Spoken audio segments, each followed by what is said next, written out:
sebuah desa kecil di Jawa Tengah, di antara hamparan padi yang berkilau dan jalan setapak berdebu, tinggal seorang janda tua bernama Mbok Sirni.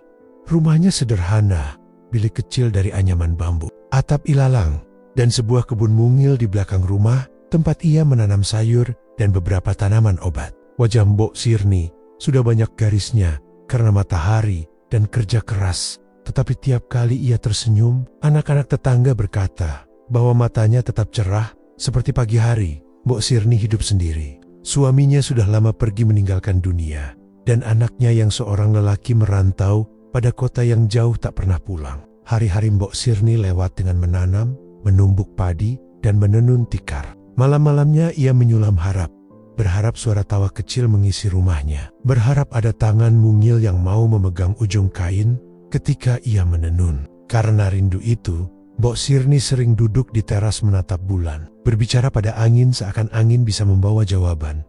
Suatu sore ketika matahari hampir tenggelam, datanglah seorang pengembara aneh ke desa. Orang-orang menyebutnya raksasa karena tubuhnya besar, suaranya berat seperti gong, dan bayangannya menutup matahari. Tetapi orang itu tidak menakutkan seperti cerita-cerita. Ia duduk di tepi desa, dia memperhatikan sawah, lalu berjalan ke rumah Mbok Sirni dengan langkah tenang. "Mbok," suaranya seperti gemuruh dari akar batu. "Aku tahu, hatimu kosong. Aku membawa sesuatu. Tanam ini, rawat, dan kau akan punya anak." Di telapak tangannya, ada sesuatu kecil, sebuah biji berwarna hijau kekuningan, licin seperti biji timun. Mbok Sirni memandangnya. Hatinya berdebar. Ia teringat akan malam-malam sunyi, rasa rindu yang menekan dadanya sampai ia hampir tidak bisa bernapas. "Apa balasnya, kuncu?" tanya Mbok Sirni dengan suara bergetar, karena hati yang lapang kadang menutup waspada juga. Raksasa menghela napas panjang. "Biji ini bukan biasa. Jika kau menanam dan merawatnya, kau akan mendapat seorang anak perempuan yang akan tumbuh cepat. Namun, ingatlah, suatu hari aku akan datang menagihnya. Ketika waktunya tiba, kau harus menyerahkannya padaku." Kata-kata itu seperti petir. Mbok Sirni memejamkan mata. Hatinya berperang. Bayangkan, anak yang selalu diimpi-impikannya suara kecil, bau bayi, tawa di teras atau menjaga janji pada makhluk yang tak bisa diprediksi. Matanya berkokek-kokak, tetapi rindu terlalu besar untuk ia tolak. "Aku tidak ingin berjanji yang berat," gumamnya. Tapi setelah menimbang sampai larut malam, ia menanam biji itu di tanah yang paling subur di kebunnya, menutupnya dengan tanah halus, dan menunggu. Malam itu ia bermimpi tentang bayi kecil yang tertawa di bawah daun mentimun. Keesokan paginya, sesuatu yang mengejutkan terjadi.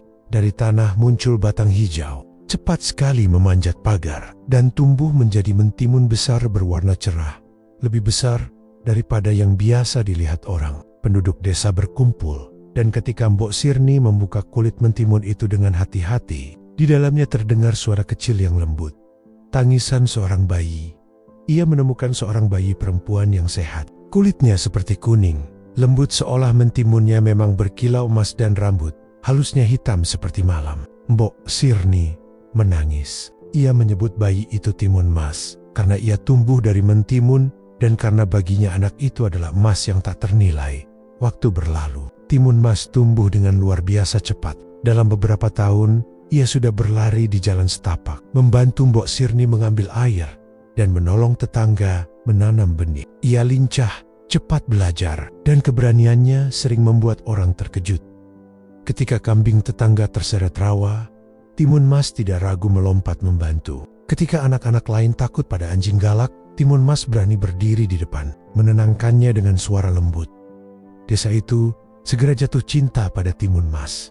Ia menolong orang tua, menghibur anak-anak, dan setiap senyumnya membuat hati Mbok Sirni lapang. Namun, di balik kebahagiaan itu, kecemasan diam-diam tumbuh pada Mbok Sirni seperti rumput liar. Janji dengan raksasa tidak hilang. Malam-malam ia sering terbangun, mendengar suara angin, dan membayangkan langkah-langkah besar yang mendekat. Berapa lama lagi? Ia bertanya pada langit. Hingga pada suatu hari, ketika Timun Mas sudah beranjak remaja, tubuhnya kuat, matanya tajam, dan ia mulai bertanya tentang asal-usulnya. Mbok Sirni tahu bahwa waktu itu semakin dekat. Ia memutuskan untuk bersiap, bukan karena ia ingin melanggar janji, tetapi karena ia tidak rela kehilangan anak yang menjadi seluruh dunianya di dalam lemari kecilnya. Mbok Sirni menaruh 4 barang sederhana yang tampak tidak berarti. Beberapa biji mentimun yang disimpan dari mentimun pertama, ia menyimpannya sebagai kenangan. Sebuah jarum jahit tua yang selalu menempel di kainnya. Segenggam garam yang disimpan untuk resip-resip sederhana. Dan sepotong terasi yang selama ini menjadi bumbu dapurnya. Kepada siapapun, barang-barang itu terlihat biasa. Tapi di mata Mbok Sirni, barang-barang kecil itu adalah harapan. Sore itu, sambil menenun di ruang kecil, Mbok Sirni memanggil Timun Mas duduk di pangkuannya. Ia mengusap rambut anak itu, dan suaranya serak tetapi tegas. Men, kau tahu, kau bukan anak biasa. Kau lahir dari mukjizat. Ada sesuatu yang harus kuberitahu, karena suatu saat nanti, kau harus menjaga dirimu sendiri. Timun Mas menatap matanya. Apa Mbok? Mbok Sirni mengeluarkan keempat barang itu satu persatu, meletakkannya di telapak tangan Timun Mas. Mata gadis itu melebar. Ini, kata Mbok Sirni, adalah hadiah dan alat. Jika suatu hari seorang raksasa datang menuntutmu, jangan kau lawan langsung. Lari, dan buanglah barang-barang ini satu persatu. Tepat seperti yang kuberitahukan nanti. Mereka akan membantu kau, Timun Mas, yang selama ini lebih sering bertindak daripada mendengar pesan panjang. Duduk tenang, ia percaya pada Mbok Sirni karena cinta itu seperti jalan yang tak pernah berbelok. Mbok Sirni lalu mengajarkan satu persatu bagaimana mengikat biji mentimun di telapak tangan dan melemparkannya ke tanah, bagaimana menusukkan jarum ke tanah dengan gerakan tertentu, bagaimana menaburkan garam dari pundak, dan bagaimana melemparkan terasi seolah memberi makanan pada semesta. Ia mengulang sampai Timun Mas mengerti ritmenya sebuah tarian yang sederhana namun penuh makna. Malam itu, ketika bintang mulai muncul, terdengar sesuatu. Pertama, hanya angin, lalu suara berat, seperti pohon tua yang digeser. Anjing-anjing menyalak di kejauhan. Hati Mbok Sirni berdegup kencang, dan ia tahu, janji yang pernah dibuat tak lagi tinggal sebagai kata di udara. Di ambang pintu rumah, bayangan raksasa membayang, lebih besar dari apapun yang pernah dilihat desa. Langkahnya membuat tanah bergetar. Dari balik pintu, Mbok Sirni menarik Timun Mas ke pelukan, merasakan napas gadis itu yang hangat di lehernya. Dalam suara yang hampir tak terdengar, ia berbisik, ingatlah segala yang kuberitahukan. Kau harus berani, men. Kau harus lari. Timun Mas menggenggam keempat barang itu biji, jarum, garam, dan terasi dengan pegangan yang sama kuatnya, seperti ia memegang pegangan cangkul di sawah. Di luar, raksasa mengetuk sekali, 2 kali. Suaranya menggetarkan jendela. Itulah akhir malam itu. Rumah kecil itu penuh cahaya remang. 2 batang tubuh terlipat saling melindungi. Dan di meja kecil tergeletak 4 benda sederhana yang mungkin saja akan menulis takdir seorang gadis pemberani di desa. Kucing melompat dari genting. Angin berhenti sejenak. Dan babak baru kehidupan Timun Mas pun siap dimulai.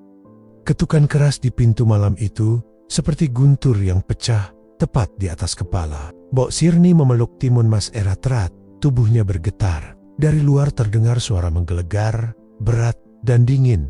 Mbok Sirni, sudah saatnya kau menepati janji. Serahkan anak itu padaku. Timun Mas menelan ludah. Dadanya berdegup kencang. Walau Mbok Sirni telah berulang kali menceritakan tentang raksasa, baru kali ini ia mendengar langsung suaranya. Napas gadis itu terasa sesak. Namun di balik rasa takut, ada api kecil yang menyala. Api keberanian. Mbok Sirni tahu tak ada waktu lagi. Dengan tangan gemetar, ia membuka pintu rahasia kecil di belakang rumah yang langsung mengarah ke ladang. Lari, men, bisiknya. Matanya berkaca-kaca. Gunakan apa yang kuberikan padamu. Jangan menoleh ke belakang, apapun yang terjadi.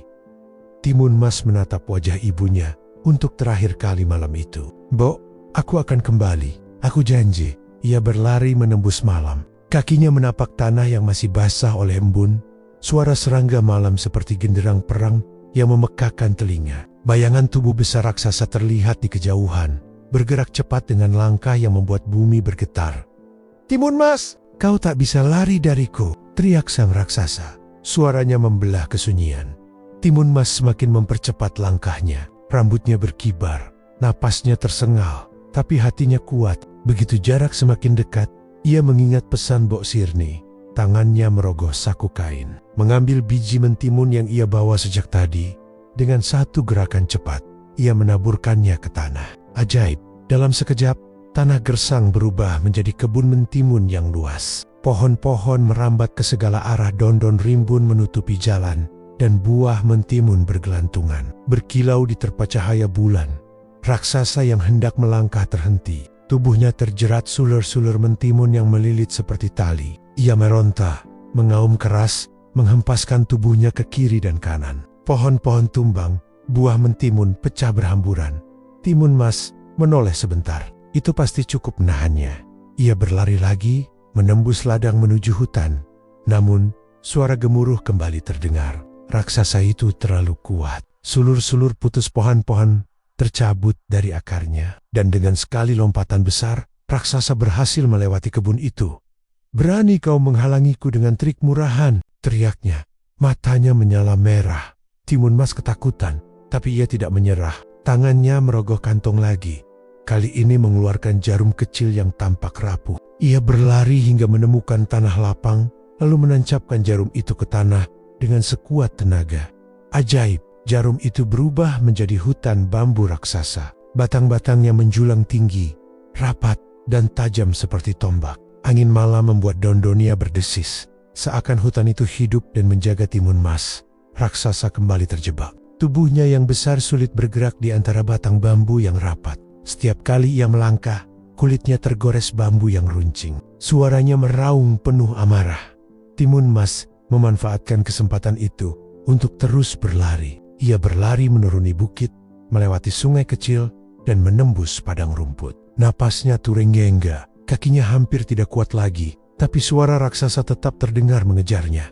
"Timun Mas, jangan kira kau bisa lolos dariku. Aku akan menangkapmu, dan tak seorang pun bisa menolongmu." Air mata hampir menetes dari mata Timun Mas. Tubuhnya lelah, jantungnya terasa mau pecah. Tapi ia ingat wajah Mbok Sirni, ingat kasih sayang yang membesarkannya. Itu membuatnya kuat lagi. Ia merogoh kantongnya untuk ketiga kalinya. Kali ini, ia menaburkan garam ke tanah. Seketika itu juga, tanah di belakangnya berubah menjadi lautan luas. Ombak bergelang-gulang, air asin meluas sejauh mata memandang. Raksasa berhenti sejenak. Ia meraung, marah, karena jalannya terhalang. Namun, ia tidak menyerah. Dengan tubuh besar, ia menceburkan diri ke lautan itu. Air bergolak hebat, cipratan tinggi seperti badai. Ia berenang dengan kecepatan luar biasa, mengejar Timun Mas yang berlari di tepi pantai. Timun Mas mulai panik. Apa raksasa itu tidak pernah lelah? Pikirnya. Ia menggenggam benda terakhir yang tersisa. Sepotong terasi kecil yang diberikan Mbok Sirni. Dengan sisa tenaga, ia melemparkan terasi itu ke laut. Seketika, lautan bergejolak. Dari tempat terasi jatuh, muncul lumpur hitam yang mendidih, panas seperti lava. Bau menyengat memenuhi udara. Lumpur itu menyebar cepat, menelan gelombang, menghisap apapun yang ada di dalamnya. Raksasa yang sedang berenang terjebak di tengah-tengah. Tubuhnya yang besar mulai ditelan lumpur. Ia berteriak, menggapai-gapai, mencoba melawan, tapi semakin ia berontak, semakin dalam ia tenggelam. Suaranya menggelegar, lalu perlahan menghilang, tertelan bumi yang menutup rapat. Timun Mas berdiri di tepi laut, tubuhnya lemas, lututnya hampir tak sanggup menopang. Ia menatap ke arah lumpur yang kini tenang. Hanya tersisa riak kecil yang berkilau di terpa cahaya bulan. Raksasa itu lenyap, angin malam berhembus pelan, seolah ikut mengabarkan kemenangan. Timun Mas meneteskan air mata, bukan hanya karena lega, tapi juga karena rasa syukur. Ia berhasil selamat, berkat keberanian, kecerdikan, dan kasih sayang seorang ibu yang selalu melindungi. Dengan sisa tenaga, ia berbalik arah, berlari kembali menuju desa. Di sana, Mbok Sirni pasti sedang menunggu, penuh cemas dan doa. Dan malam itu, untuk pertama kalinya, Timun Mas benar-benar merasakan arti kebebasannya. Bukan lagi anak kecil yang hanya dilindungi, tapi seorang gadis yang telah berani melawan takdir. Malam mulai berganti dengan fajar ketika Timun Mas kembali menapaki jalan setapak menuju desanya. Embun masih menempel di ujung-ujung daun, dan suara ayam jantan bersahutan dari kejauhan. Tubuhnya lelah, pakaian lusuh penuh tanah dan air laut. Kakinya penuh luka goresan, tetapi langkahnya tidak pernah berhenti. Di hatinya hanya ada satu tujuan, pulang ke pelukan Mbok Sirni. satu-satunya orang yang ia cintai sepenuh jiwa. Saat mendekati rumah bambu kecil itu, Timun Mas memperlambat langkahnya. Ia melihat lampu minyak di dalam rumah masih menyala. Dari celah dinding bambu, tampak bayangan Mbok Sirni duduk di dekat pintu. Tubuhnya membungkuk, seakan menunggu sesuatu sepanjang malam. "Mbok," suara Timun Mas lirih, hampir tak terdengar, tapi cukup untuk membuat wanita tua itu tersentak. Mbok Sirni segera berlari keluar, matanya langsung berkosyok-koka melihat anak gadisnya berdiri dengan tubuh penuh lumpur, rambut kusut, dan wajah pucat. "Men!" teriaknya, lalu memeluk Timun Mas erat-erat. Tangis yang ditahan semalaman pecah begitu saja. "Aku kira kau tak akan kembali," isaknya. Tubuhnya bergetar. "Aku kira aku sudah kehilanganku selamanya." Timun Mas membalas pelukan itu dengan sisa tenaganya. Air matanya pun jatuh membasahi bahu ibunya. "Aku janji, Mbok. Aku janji. Aku akan pulang." Raksasa itu sudah lenyap. Aku berhasil mengusirnya. Mereka berdua menangis lama, saling berpegangan seakan dunia akan runtuh bila salah satu melepaskan. Hanya suara burang-burang pagi yang menemani mereka ketika matahari terbit. Kabar kemenangan Timun Mas menyebar ke seluruh desa. Anak-anak berlari-lari membawa berita. "Raksasa itu sudah mati." Timun Mas yang mengalahkannya. "Desa kita aman sekarang." Penduduk desa pun berdatangan ke rumah Mbok Sirni. Mereka terkejut sekaligus kagum mendengar cerita Timun Mas, seorang gadis yang tumbuh dari biji. Mentimun berhasil mengalahkan makhluk perkasa yang selama ini ditakuti banyak orang. Seorang tetua desa menepuk bahu Timun Mas dengan bangga. "Kau bukan hanya menyelamatkan dirimu, Nak. Kau juga menyelamatkan kami semua. Raksasa itu bisa saja menyerang desa kapan saja, tapi kau mengakhirinya." Timun Mas tersipu, menunduk. "Semua ini berkat Mbok. Kalau bukan karena nasihat dan benda-benda pemberiannya, aku tak mungkin selamat." Semua mata pun beralih pada Mbok Sirni. Wanita tua itu hanya tersenyum sederhana, walau hatinya meledak oleh rasa bangga. "Aku hanya seorang ibu yang ingin anaknya hidup. Yang berani adalah Timun Mas sendiri." Hari itu, desa berubah. Orang-orang mengadakan syukuran kecil. Ada yang membawa nasi tumpeng, ada yang membawa ayam panggang, ada pula yang membawa SAWYUR MAWYUR dari kebun. Mereka duduk bersama di balai desa, menyanyikan tembang dan berdoa penuh syukur. Timun Mas, yang biasanya hanya dikenal sebagai gadis lincah dan periang, kini dipandang sebagai pahlawan. Namun, ia tetap sederhana. Ketika anak-anak desa bertanya bagaimana rasanya berhadapan dengan raksasa, ia hanya menjawab, "Rasanya menakutkan. Tapi kalau kita ingat orang yang kita sayangi, kita jadi punya keberanian."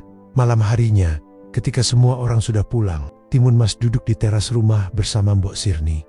Angin sepoi-sepoi berhembus lembut, membawa aroma sawah yang baru ditanam. Langit bertabur bintang, sama seperti malam ketika raksasa itu pertama kali datang.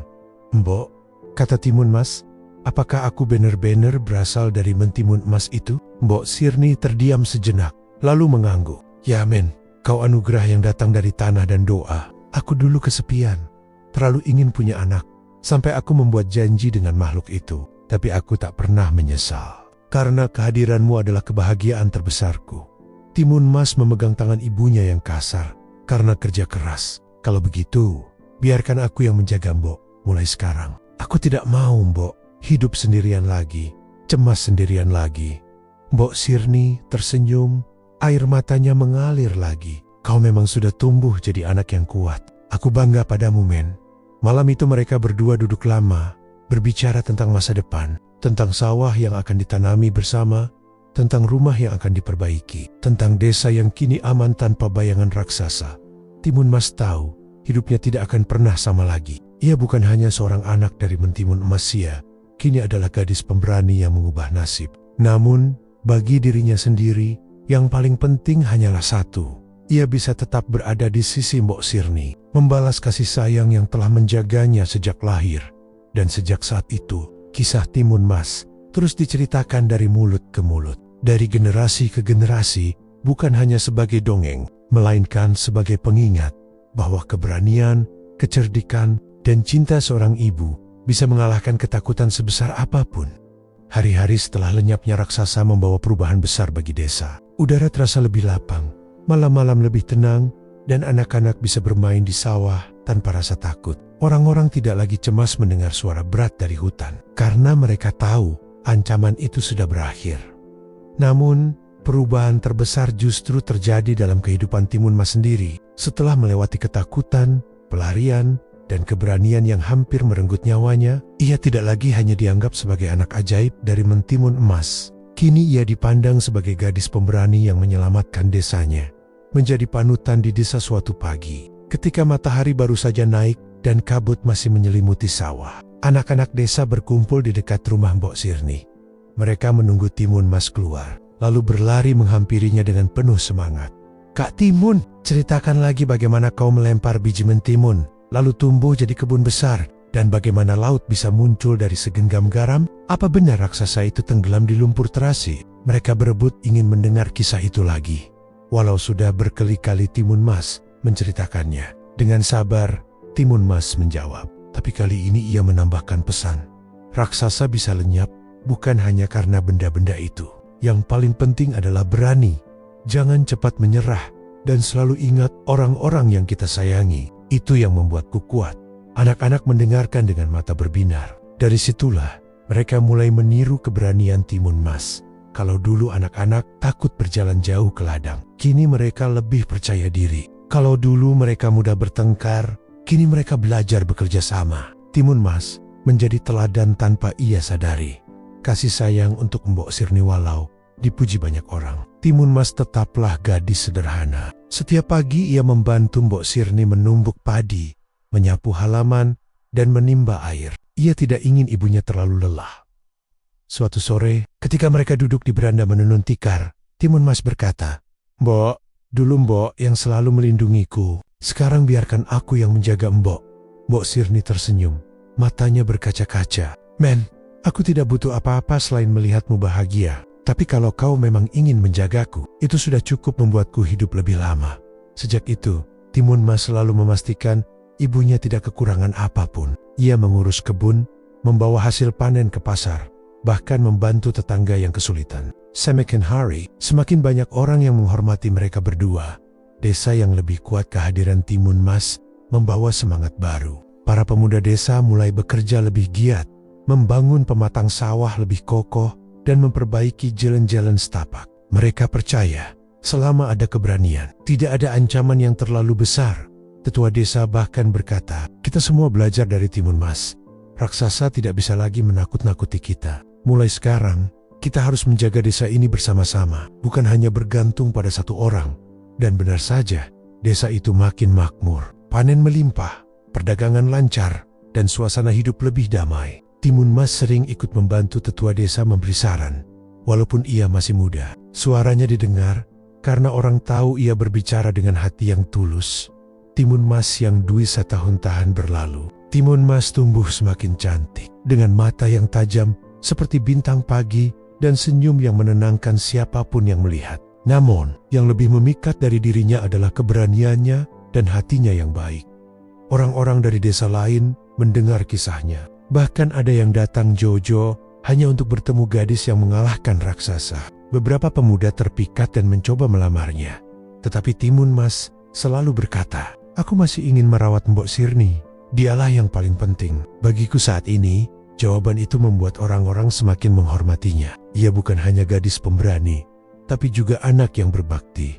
Kenangan yang tak pernah hilang meski raksasa sudah lama lenyap. Kadang-kadang, Timun Mas masih teringat malam-malam ketika ia berlari ketakutan, menggenggam biji, jarum, garam, dan terasi. Setiap kali mengingatnya, ia mengelus tangan Mbok Sirni dan berkata dalam hati, "Kalau bukan karena doa dan kasih sayang Mbok, aku tak mungkin bisa melewati semua itu."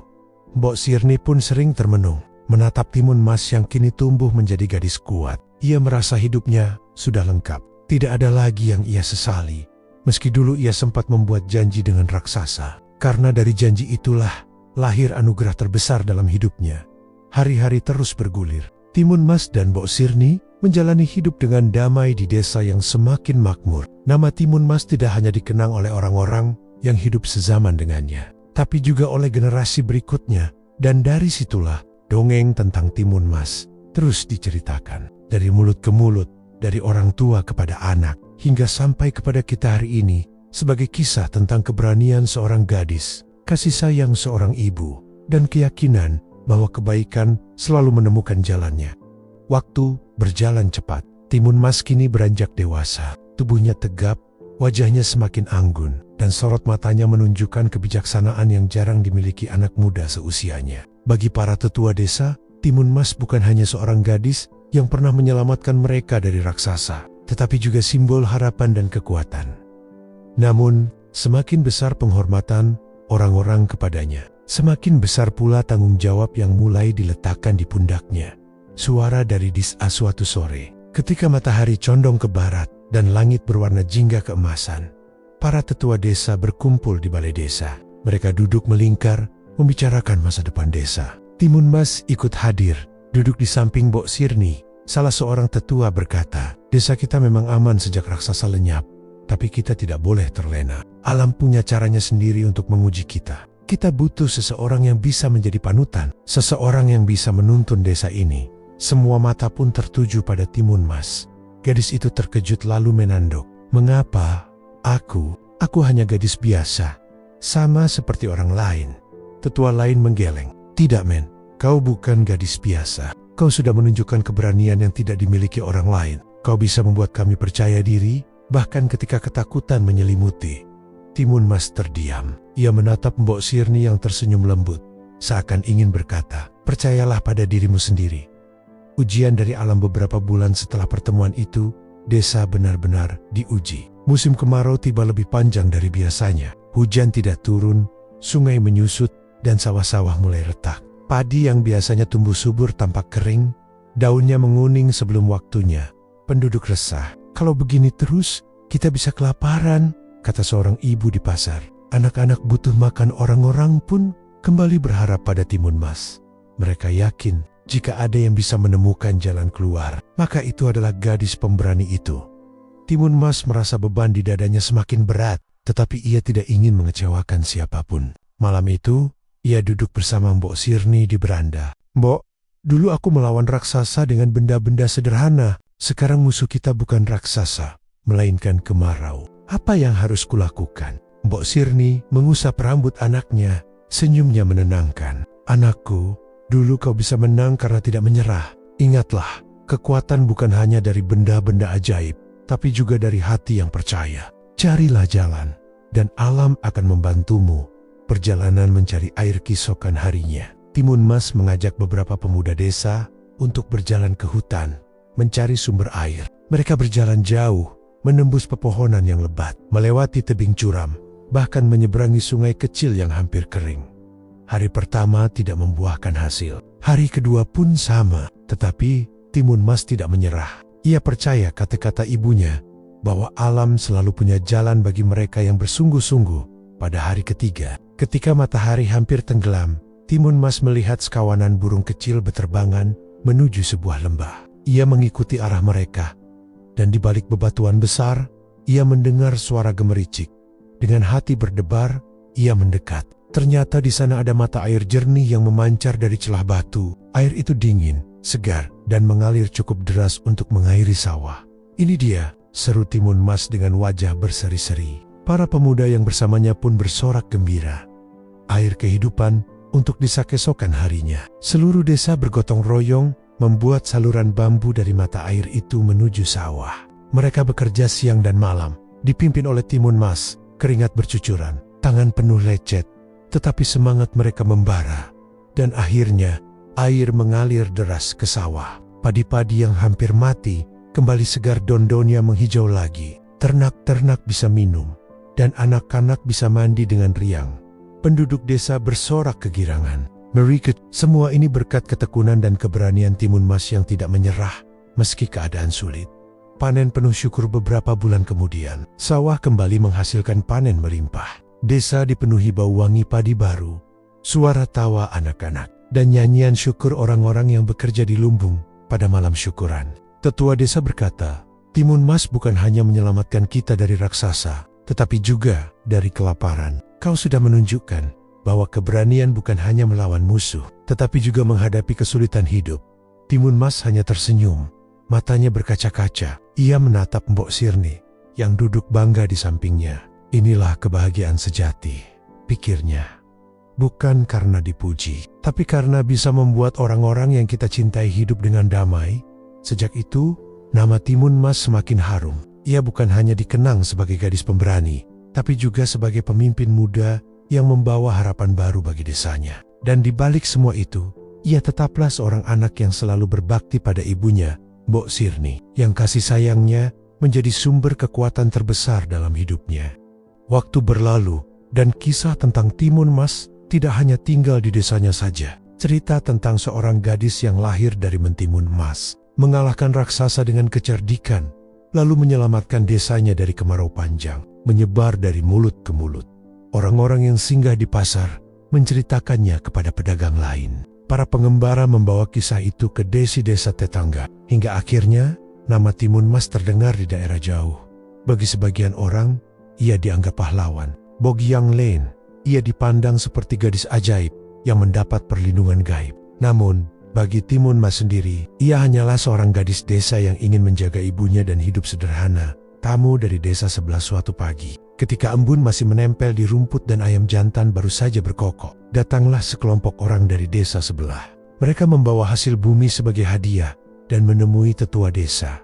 "Kami datang bukan untuk berdagang," kata salah satu dari mereka, "tetapi untuk memohon pertolongan. Sungai di desa kami meluap, banjir merendam sawah dan rumah. Kami dengar Timun Mas pernah menyelamatkan desanya dari kemarau. Mungkin ia bisa membantu kami."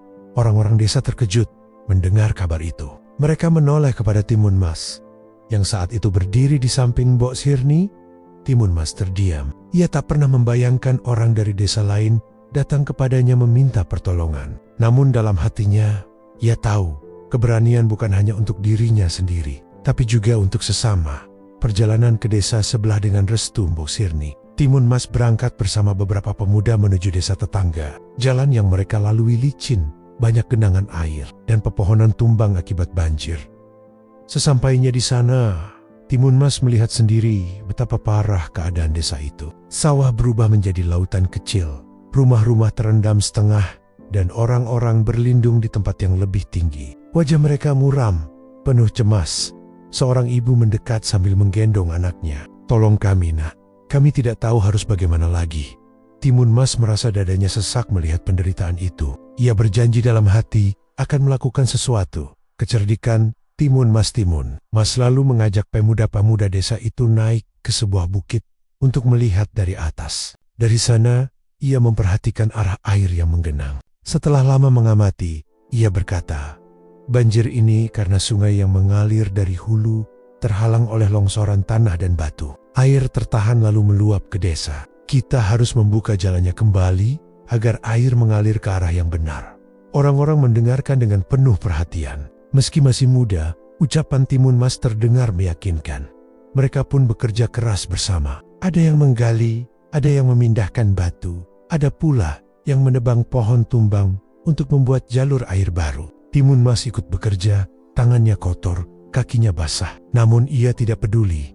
Setelah berhari-hari bekerja, akhirnya air kembali mengalir ke sungai besar. Banjir pun surut perlahan. Desa mulai kering, dan orang-orang bisa kembali ke rumah mereka. Penghargaan dari desa tetangga malam itu. Penduduk desa tetangga mengadakan syukuran. Mereka menyembelih ayam, menyalakan obor, dan menari di sekitar balai desa. Seorang tetua desa berkata dengan lantang, "Timun Mas, engkau bukan hanya milik desamu. Engkau milik semua orang yang membutuhkan pertolongan. Engkau membawa cahaya bagi kami di saat gelap."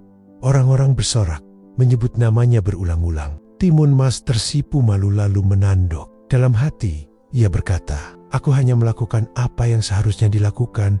Setiap orang saling membantu." Kembali ke rumah ketika ia pulang ke desanya, Mbok Sirni sudah menunggu di depan rumah.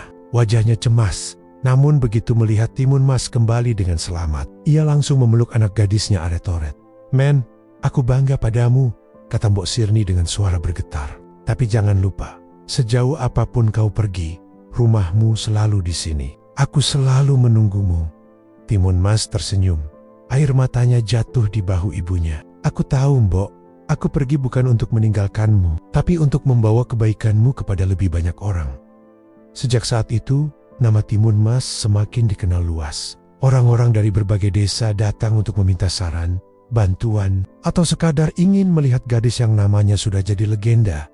Namun bagi Timun Mas, semua itu tidak membuatnya lupa akan dirinya. Ia tetap sederhana, tetap mencintai tanah dan sawahnya, dan tetap berbakti kepada Mbok Sirni.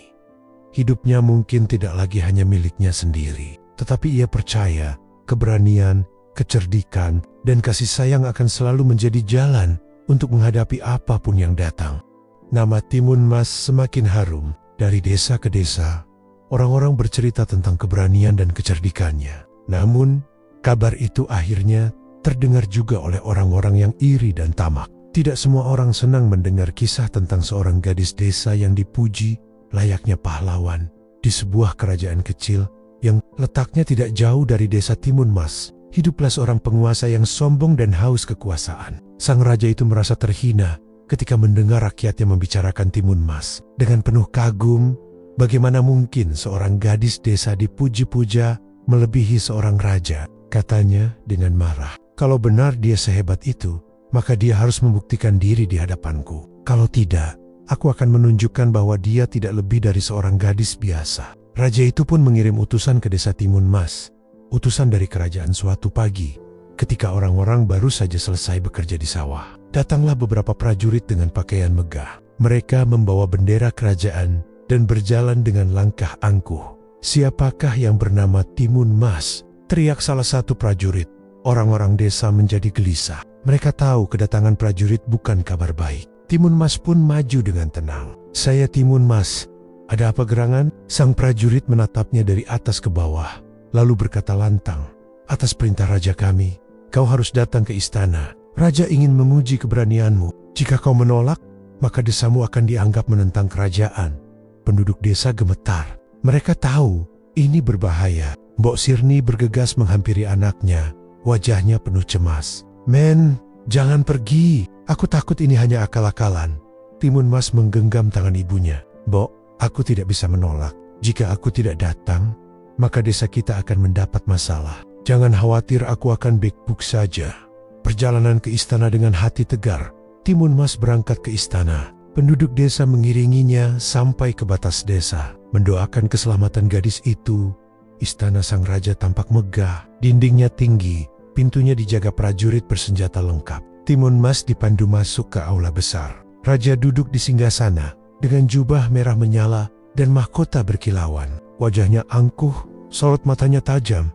"Jadi ini gadis yang katanya pemberani?" ucapnya meremehkan. "Kecil, lemah, dan tidak pantas dipuji-puji." Timun Mas tetap menunduk sopan. "Hamba datang karena raja memanggil. Katakanlah, ujian apa yang harus hamba jalani?"